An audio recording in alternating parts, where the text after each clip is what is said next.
Here's something they didn't teach you in history class. Not everyone knows that the same country that put Nazi war criminals on trial at Nuremberg was secretly hiring them, and even going as far as protecting them from the very investigations that should have put them behind bars. Some of those war criminals went on to become American heroes. This is Operation Paperclip, one of the most successful and most buried secret programs in US history, and once you know what actually happened, you can't look at the post-war era the same way again.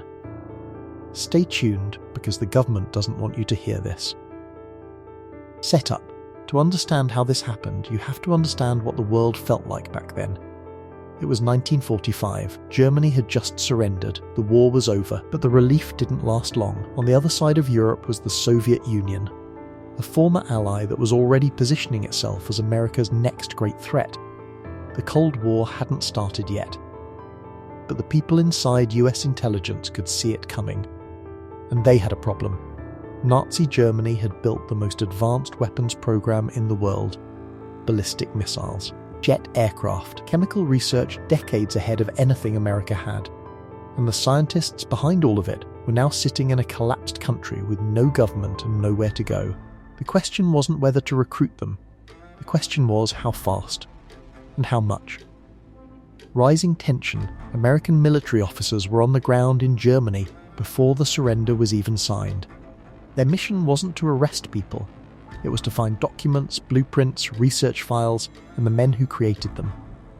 The biggest target was a 33-year-old engineer named Wernher von Braun. Von Braun had designed the V2, the world's first ballistic missile. It flew at 3,500 miles per hour.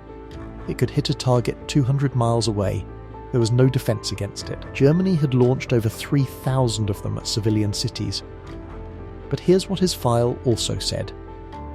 Von Braun had been a member of the Nazi Party since 1937, a member of the SS since 1940, and the rockets he designed weren't built by willing workers. They were built by concentration camp prisoners in an underground factory called the Mittelwerk. The conditions were intentionally brutal.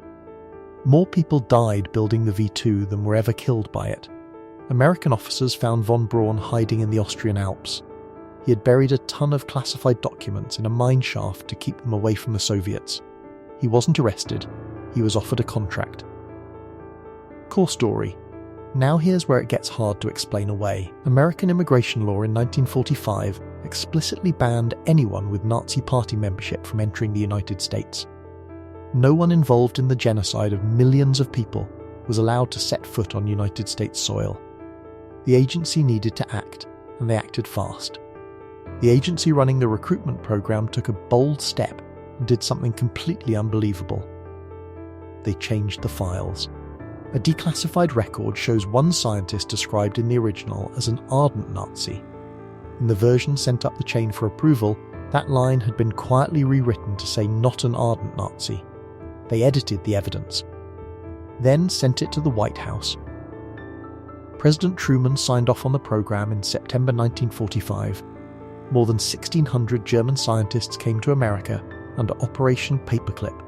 They settled into quiet suburbs, joined American universities, worked at military research facilities. Their neighbours had no idea who they were, and some of their records told a story their new identities were designed to hide. Walter Schreiber was a Nazi general with documented knowledge of medical experiments on concentration camp prisoners. People are infected with the disease against their will. Operated on people without consent. Subjected innocent people to conditions designed to kill them in the name of science. He was brought to the United States in 1951, given a position at the Air Force School of Aviation Medicine in Texas. But he didn't remain unnoticed for too long. In 1932, he was exposed as a Nazi by a journalist, and instead of prosecution, the US government moved him to Argentina instead. Arthur Rudolph had personally overseen the Mittelwerk, the forced labour operation where prisoners died by the thousands building V2 rockets. He came to America, worked at NASA for 2 decades.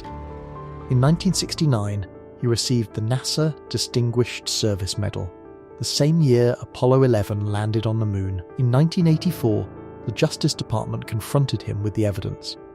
Rather than face prosecution, he renounced his American citizenship and returned to Germany. He was never charged with a crime. To this day, Shift, the people who built Operation Paperclip, weren't being reckless. They believed they were making a painful but necessary choice. The Soviets were running the same program. If America didn't take these scientists, Moscow would. And a Soviet ballistic missile program built on Nazi expertise was, to US military planners, an existential threat. That argument has real weight. But let me put this out there. The prisoners who died in Mittelwerk had names. The people subjected to experiments in the camps had families and people who loved them like you and I. They were human beings whose suffering generated the very knowledge that America then purchased, relocated, and put to work building rockets. The program stayed classified for over 50 years. Operation Paperclip wasn't officially declassified until 1999. The scientists lived, worked, and in some cases died as respected American figures. Their neighbours never knew. The public never knew. You may never have known this as well until you found this video. The moral clarity America built its post-war identity on, the trials, the verdicts, the promise that justice had been done, was being quietly contradicted by a classified program that had been running since before the ink dried at Nuremberg. Aftermath. Von Braun died in 1977 as an American citizen, celebrated, a giant of the space age. All mentions of his past were mostly unnamed in the historical record. Operation Paperclip didn't happen because America was corrupt. It happened because the people in charge made a calculation. They wanted to believe that knowledge was more valuable than accountability. To them, winning the future mattered more than settling the past. Maybe they were right. The moon landing happened, the Cold War ended, but the people who paid the price for that calculation never got their justice. History doesn't always give you a clean answer. But sometimes it gives you a question you can't stop thinking about. Should scientific advancement outweigh justice? America answered that once. Whether it was the right answer is still up for debate.